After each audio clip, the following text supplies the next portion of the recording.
그래서 그 이론과 실제 1657페이지에 보시면요. 준설선의 토질별 선정, 그 다음에 선단 구성, 그 다음에 그 선단 구성 밑에다가 선정 기준이라는 걸 한번 써보세요.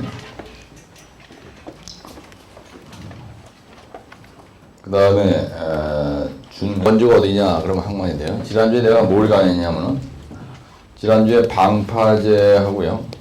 그 다음에 안벽을 강의했어요. 그래서 요 그림만 잘 알면은 논문 한 페이지 가지고 해결할 수 있다. 그래서 제가 설명을 드렸는데 우리가 방파제를 외곽시설이라고요. 그 다음에 안벽을 접안시설이죠. 이걸 갖다 우리가 접안시설이라고 해요. 그래서 내곽시설. 그래서 이건 배가 그 해안에 접속할 수 있는 시설이다. 그래서 우리가 이걸 영어로 퀘이월이라고 해요. 퀘이월. 근데 이제 안벽이다 이렇게 내는 것보다는요. 출제자들이 그 접안 시설에 대해서 종류를 나열하고 그 다음에 그거에 대한 특징을 기술하시오. 이렇게 잘 냅니다. 이 문제는. 그래서 방파제나 안벽을 할 때는 이건 바다에서 하는 공사예요. 예, 그래서 바다에서 하는 공사이기 때문에 반드시 준설을 하게 되어 있습니다. 준설. 근데 여러분들이 이걸 이해를 어떻게 하셔야 되냐면요. 우리가 그 육지에서 토공을 만약에 한다면 이렇게 있으면 여기에다가 이렇게 굴착을 해가지고요.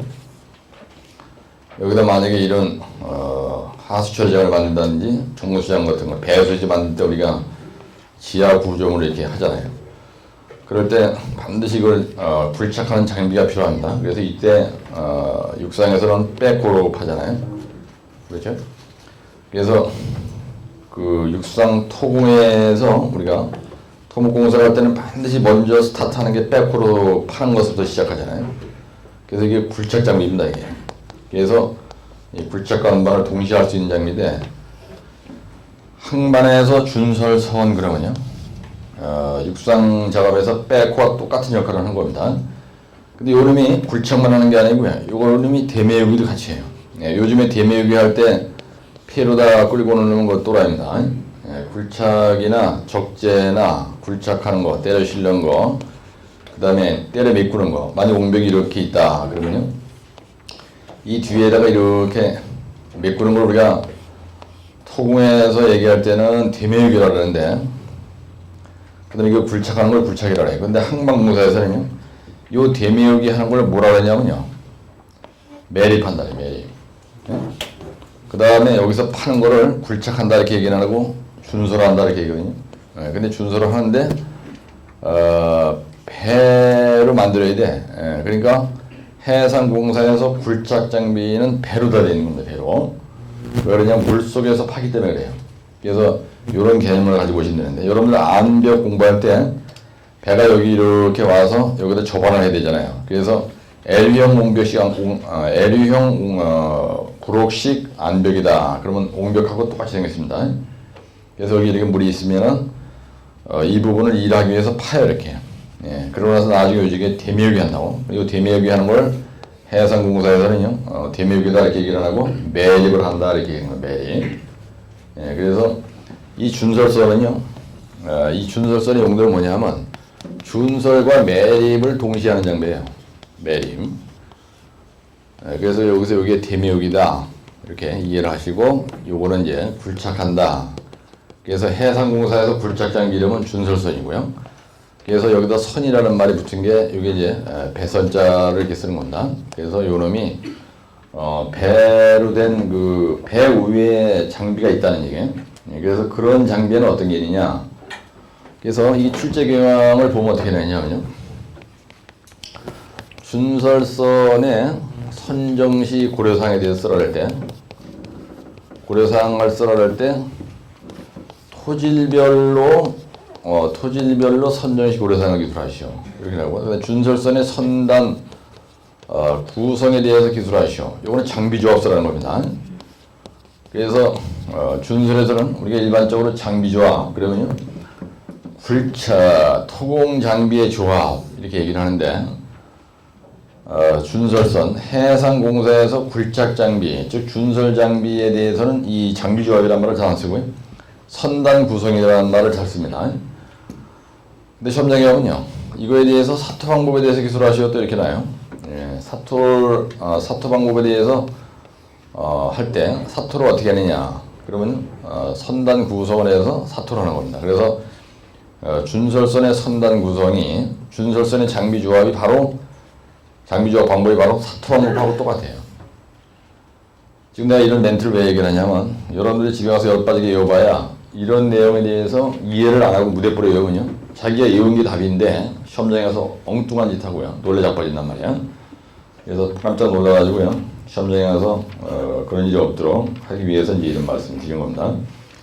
그래서 우선 1657페이지에 보시면은 그 문제가 잘 풀어져 있는데요, 그 준설선의 종류와 특징이 돼 있어요. 그래서 뻔부선, 그 다음에 그라브선, 바켓선, 디퍼, 호퍼. 그래서 이걸 약자로다가 뻥그버디 호세라고 돼 있죠.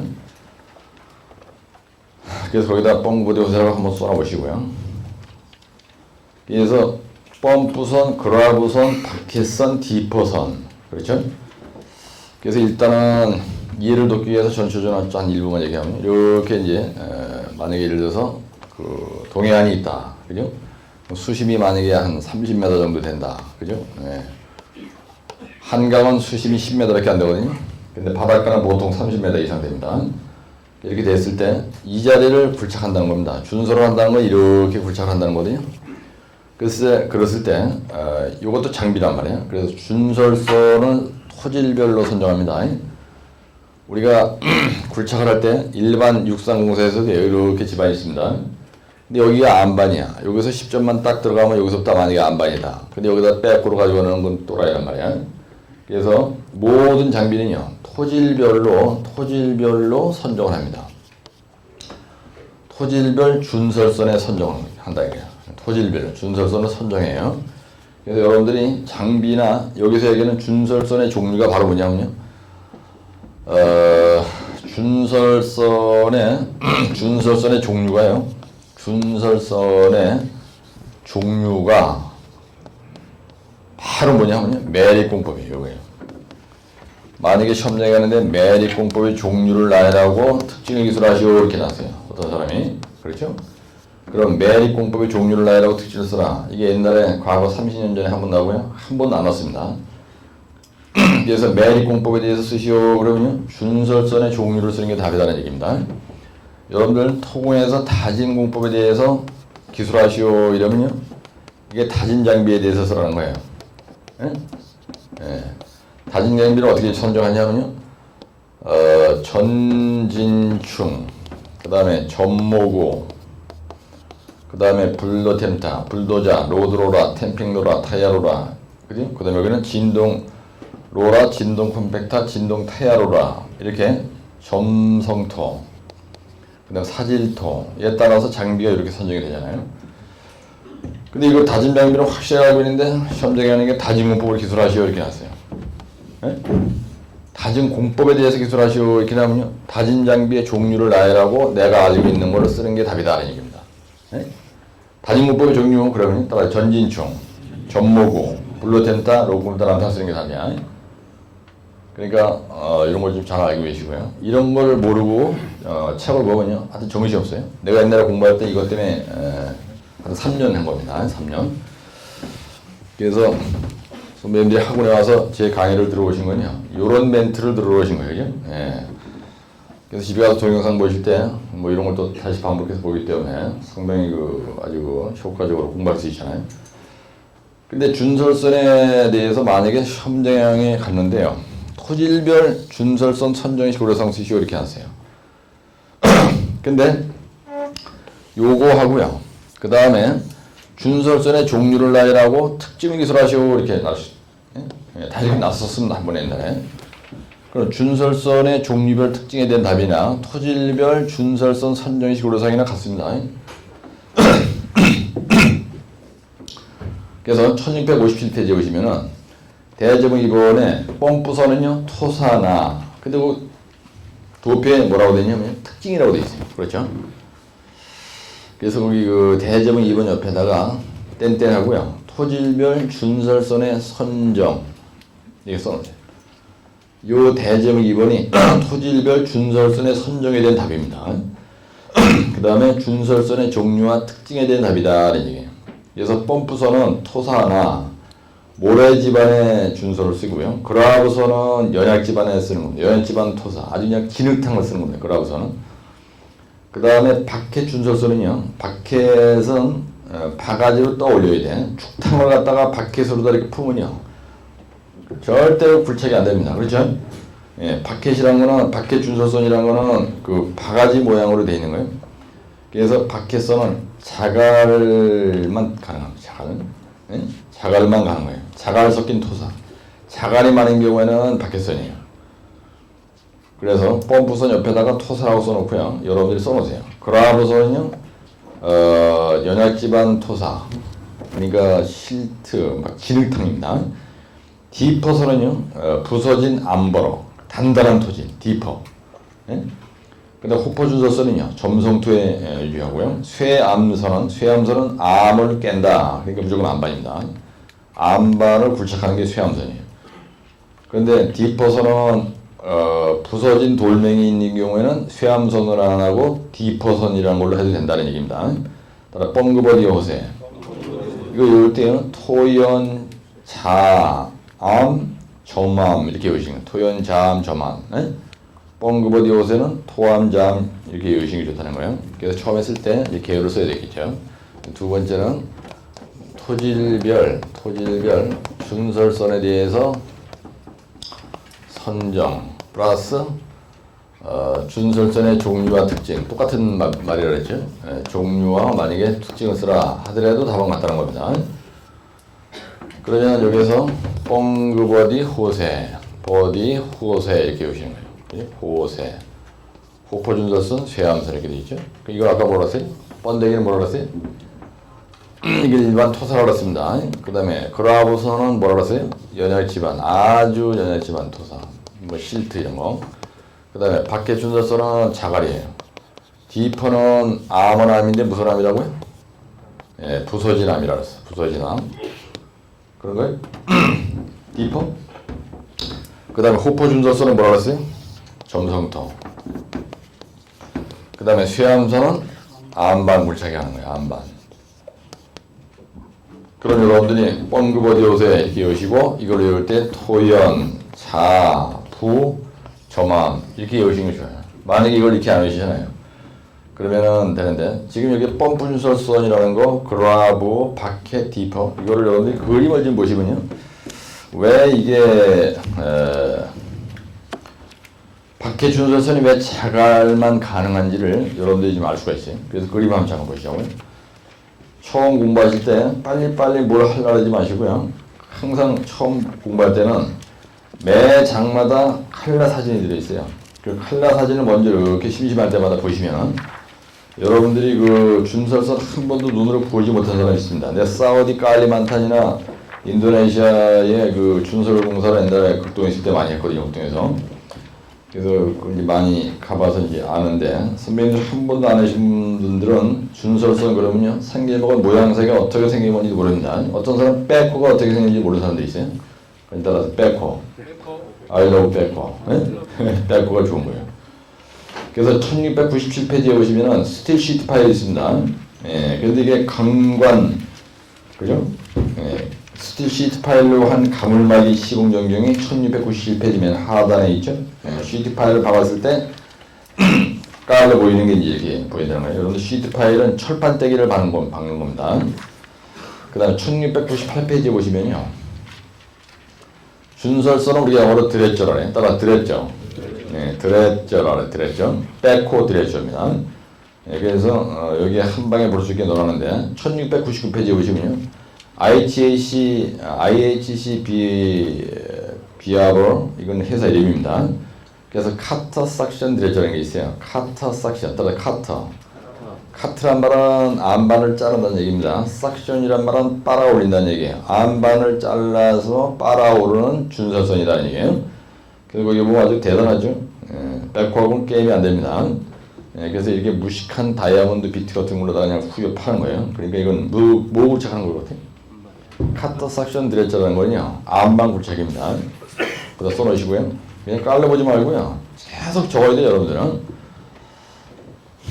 내가 지난번에 한번 얘기했죠, 강의할 때. 여러분들 기숙사 자격증을 가지고 저하 공부해서 날다리가 안 되고요. 완벽한 실력자가 되어서 합격을 하고 나면은 나중에 내가 몸담고 있는 게 도로공사다, 주택공사다, 아니면 현대건설이다, 아니면 삼성이다, 고려개발이다, 뭐 이렇게 충남도청이 근무한다. 그러면요, 거기에서 여러분들이 사내 강사로 나가서 유창하게 강의를 할 수가 있습니다. 그럴 때 이런 거 실제를 가지고 강의하시면 되는 거예요. 그래서 그 1700페이지 그럴 때 여러분들이 여기다 멘트를 써놔야 되는 거예요. 내가 언제 그런 일이 있겠냐. 근데 오늘 갑자기 대학교에서 시간 강사 오셔가지고 강의를 좀 해달라 이렇게 나이가 들면요 연락이 올 수도 있어요. 그럴 때 집에서 노련히 가서 1시간 해주고 택시비 받아오는 게 낫잖아요. 대학교 강의는 많이 주는 데는 시간당 35,000원 주고요. 조금 주는 데는 시간당 15,000원 줍니다. 돈 때문에 가는 게 아니고요. 재미로 그냥 가는 거야. 소일거리로. 돈 때문에 가는 게 아니다. 돈 때문에 가면 재수 없는 거예요. 그래서 거기에 보면은 홍콩 항구에서 호퍼 드레저가 준서로 하는 장면이거든요. 호퍼? 호퍼. 그죠? 호퍼 드레저라는 건 이렇게 생겼다는 거예요. 호퍼. 뻥그버디 호세할 때 호퍼입니다. 그러니까 이게 막 뿜어내는 게 보이죠? 점토니까 이게 뿜어내는 거지. 자갈 같으면 이렇게 뿜어내지 못하는 거예요. 그 다음에 그 1701페이지 보시면은 우선 맨 밑에 본 거 바켓이 보이죠? 바켓에 담긴 게 뭐가 보입니까? 자갈이 보이죠? 근데 바켓이 계단식으로 되어 있죠? 그래서 대가리부에 보면요. 에그리게이트 바켓 레더 드레저라고 되어 있어요. 바켓 드레저를 아주 확실하게 얘기하면 하드락 TBM 이런 것처럼 에그리게이트 바켓 레더 드레저. 미국 놈들이 문장으로 표현한 건 아주 구체적으로 표현하죠. 근데 우리 한국 사람들은 이 바켓 드레저란 말을 미국 놈들한테 따오면서 지 멋대로 걔들한테 허락도 안 받고 바켓 준설선 이렇게 이름을 바꿔버린 거야. 원래는요 에그리게이트 바켓 레더 드레저 이러면 여러분들 대만에 이 바켓 드레저라는 건 자갈을 그죠 계단식으로 된 계단 레더라는 말이 이게 계단이라는 뜻이거든요. 그래서 요거입니다. 요거 바켓 드레저 이걸 갖다가 에그리게이트 바켓 레더 드레저 이렇게 되어 있어요. 바켓 레더 드레저다. 이렇게 레더 드레저. 근데 만약에 예를 들어서 시험장에 가지고 여러분들이 바켓 드레저 이렇게 해놓고요. 이 옆에다가 에그리게이트 바켓 레더 드레저 이렇게 외워놓으면은 이거 레더라는 말은 계단이라는 얘기예요. 바가지가 계단식으로 달려 있어가지고 그 위로다가 자갈이 들어가는 겁니다. 이렇게 돌아가면서 이렇게 보니까 금방 이해하시죠? 그래서 이제 위에 배 위에 계단식으로 바켓이 쫙 달려있는 게 보이죠? 이렇게 해서 퍼내는 겁니다. 그 다음에 1702페이지에 보시면은 이제 삭션 드레저. 그 다음 1703페이지에 보시면은 이걸 갖다가 그죠? 아주 폼나게 이렇게 그려놨습니다. 그래서 그 바켓이 수십 개가 달려있잖아요.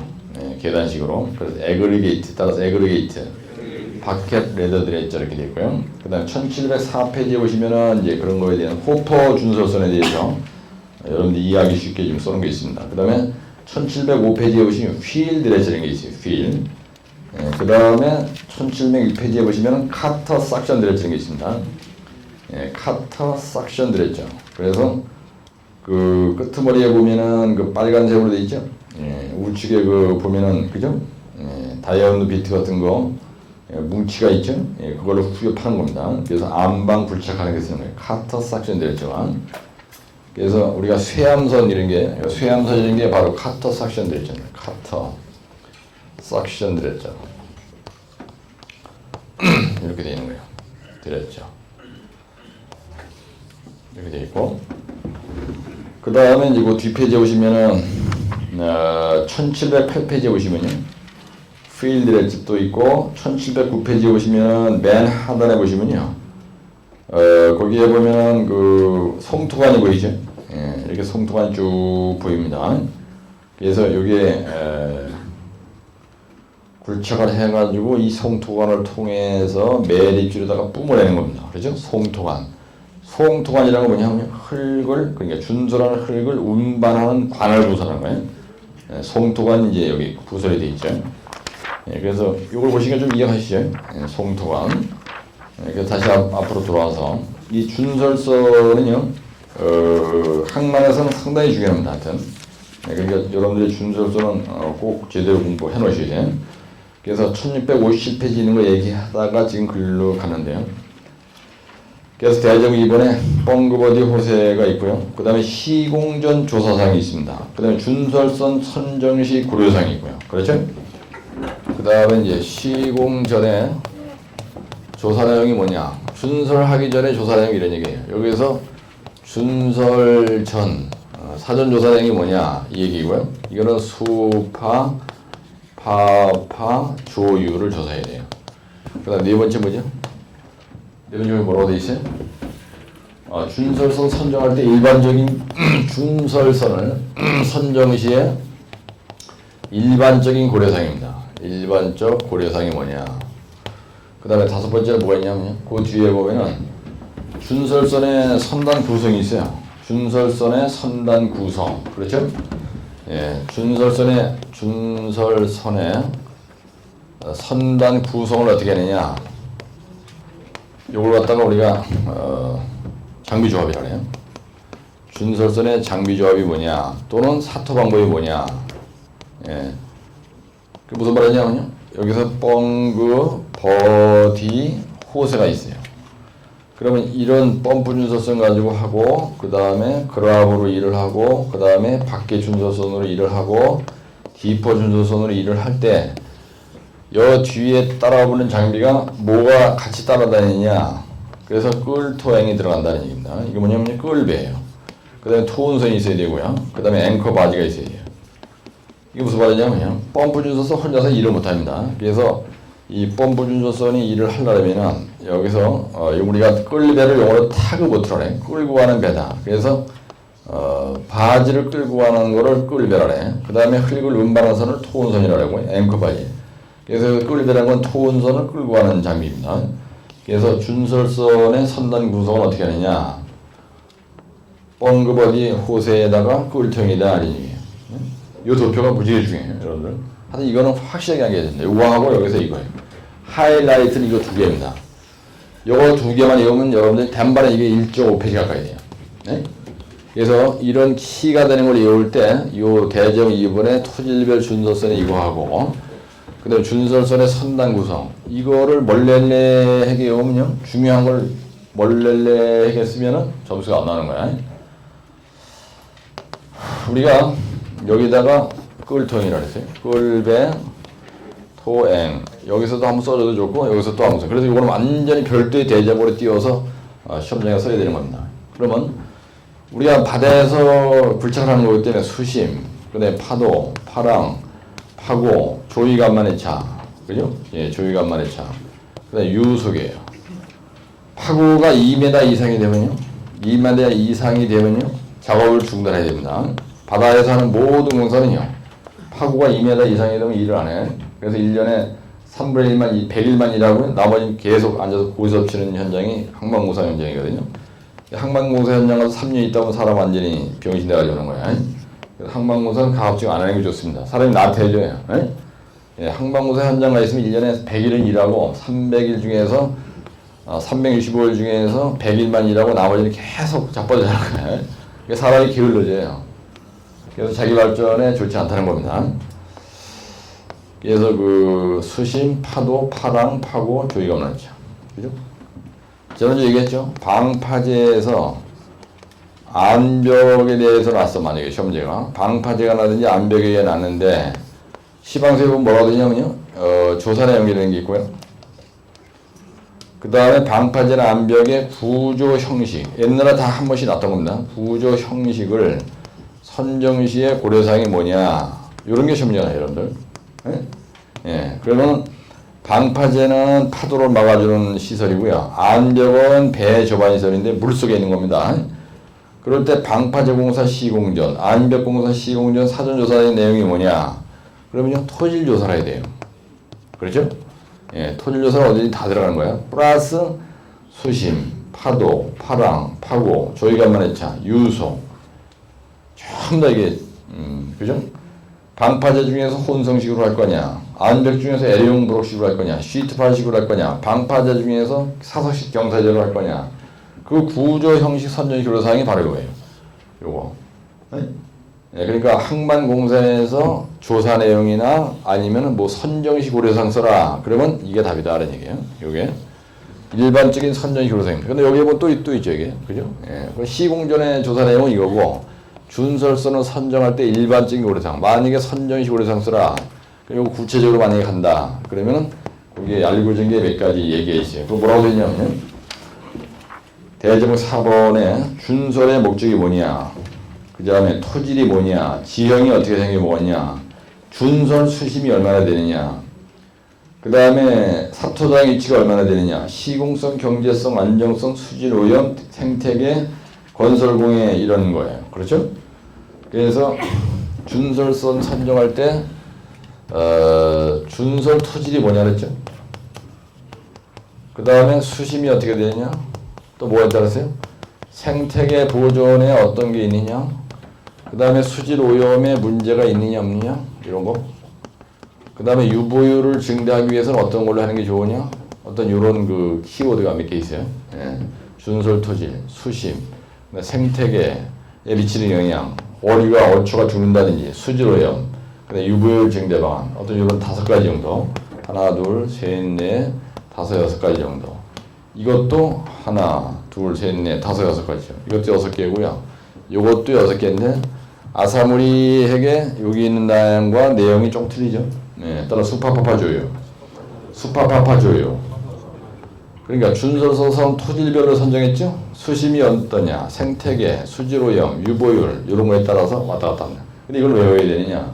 출제자 딱딱 물어요. 찍어서 묻는 경우에 여러분들이 띵하면 안 되니까 반드시 외워야 되는 거예요. 준설선의 선당 구성은 뻥그버디 오세다.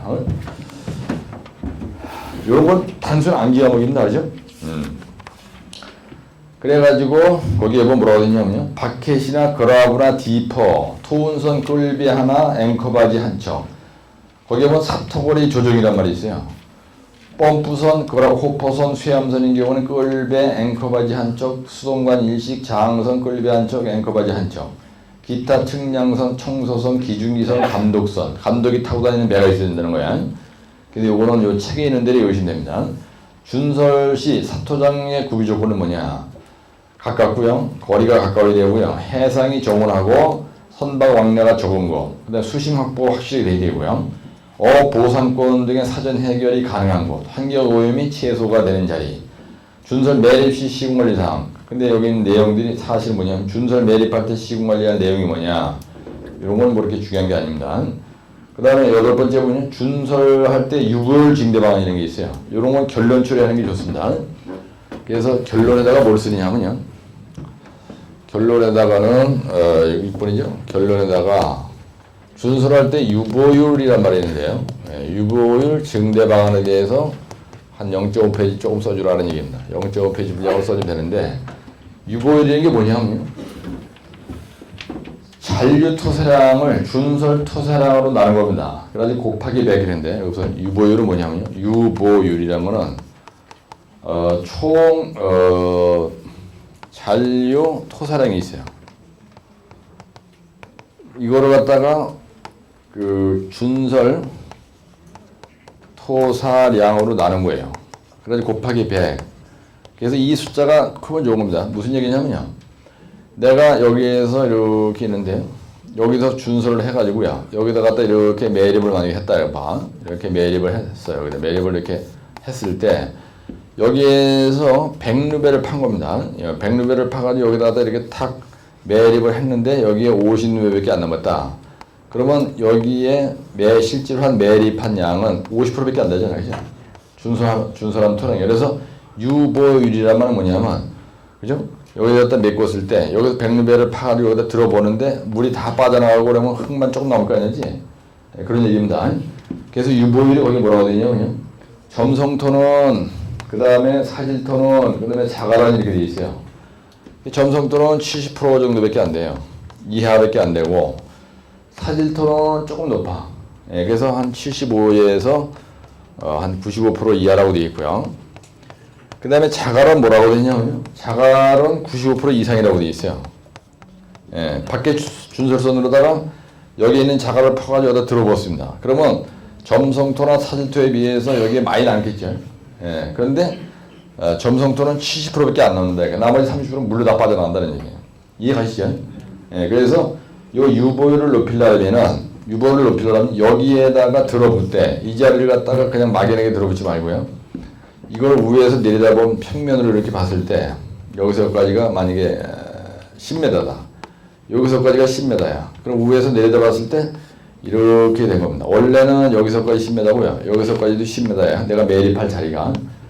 그럼 이렇게 하지 말고 이거를 갖다가 이렇게 해서 불호 분할을 하는 거예요. 칸막이를 만들어내는 겁니다. 그래서 처음에 이렇게 돼 있던 거를 이런 식으로 우리가 부록을 분할해서 매립지를 갖다 이렇게 부록을 분할해 가지고 여기다 갖다 들어보고 여기다 들어보고 여기다 들어보고 여기다 들어보고 이렇게 하면은 여기에 잔류량이 많다는 얘기예요. 이 유보율이란 말은 잔류율 얘기예요. 잔류율. 이해가시죠? 그래서 이거를 어떻게 하면 유잔준 이렇게 외우시면 돼요. 유잔준.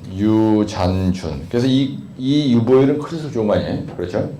예, 그래서 요거 할 때 요거 70% 점성토를 70%로 딱 놓으시고요. 사질토는 이거하고 똑같다고 보시고 그 다음에 자갈만 95% 이상이다. 그럼 70, 70, 90이다. 이렇게 외우실 때 이거는. 예? 점토, 사질토, 점성토, 사질토, 그 다음에 자갈. 근데 우리가 건설 재료로 쓰는 거 여러분들 내 토공할 때 얘기를 하는데요. 점토 이러면요. 점토 이러면 순수한 점토입니다. 0.074 입경의 사이즈가 0.074 정도 되는 요게 흙 전체 양의 60% 이상인 거를 점성토라고요. 점토라고 만약에 모래 이러면 모래는요. 순수한 모래라 이게 점토 그러면 아주 그냥 그죠? 점토만 딱 있는 거야. 모래 그러면 모래만 있는 거예요. 자갈 그러면 자갈만 있는 건데 우리가 건설 재료로 쓰는 어떤 재료도요. 순수한 점토만 딱 있고 아주 모래만 딱 있고 이런 건 없어요. 이 원집 안에 있는 것도 이게 눈으로 보기에는 모래인데 거기에 약간의 점성토도 섞여 있습니다. 그래서 우리가 얘기할 때 점토, 모래, 자갈 이런 거 얘기할 때는 통일분류법에서 흙을 분류에 따라 쓰는 얘기지 실제로 아까 여기에서 얘기할 때 어디 갔어? 펌프 준설선이 말이에요. 이 펌프 준설선은 우리가 토사다 이 얘기 뭐냐면 점성토, 사질토에 다 유리하다는 얘기입니다. 사질토. 그래서 내가 얘기하고자 하는 건 뭐냐면요. 점성토 이러면요. 점토 속에 모래가 좀 섞여 있는 걸 얘기하는 거야. 근데 사질토 그러면요. 모래 속에 주되는 흙은 모래인데 모래 속에 점성토가 조금 섞여 있는 걸 얘기하는 겁니다. 그래서 완전 뉘앙스가 틀려요.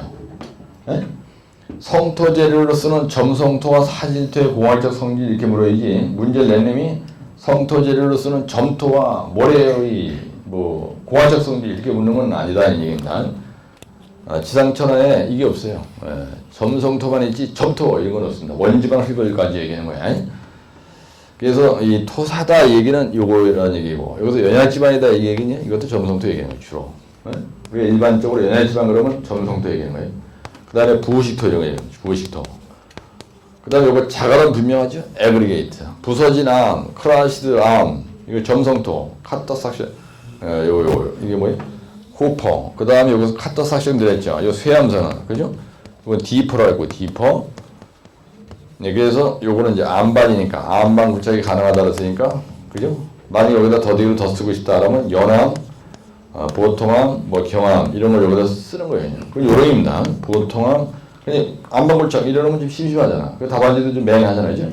그래서 연암이나 보통암이나 경암이다. 그러면 아주 구체적으로 안 한 것처럼 된다는 얘기입니다. 그래서 점성토, 사질토 이렇게 표현을 해야지 이걸 다 점토, 모래 이런 말은 없는 거예요.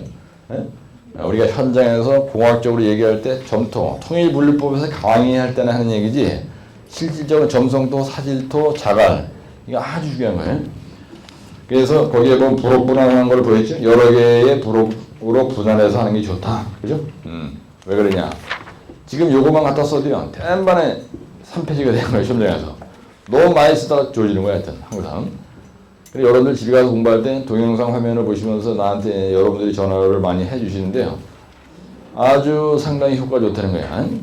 3번만 봐도 거의 80%는 대가리에 박히니까 합격 기간은 최소한도 반 이상 줄어들 수 있어요. 자기가 아는 사람은 아는 인간들은 뭐 2년 한 사람도 있고 3년 한 사람도 있는데 나는 요거 내려면 하면 이거 1년 내에는 내가 어떻게 끊을 수 있겠다 이런 얘기 하는 사람들이 많이 있습니다. 항만공사에서 그라브선의 준설 능력 선정 시 고려할 사항과 시공 시 주의사항을 기술하시오 이렇게 났어요. 이게 74회 때 이렇게 났습니다. 네, 74회 때 뭐라고 그러냐면요. 그라브라고 딱 찍은 거야. 그라브선.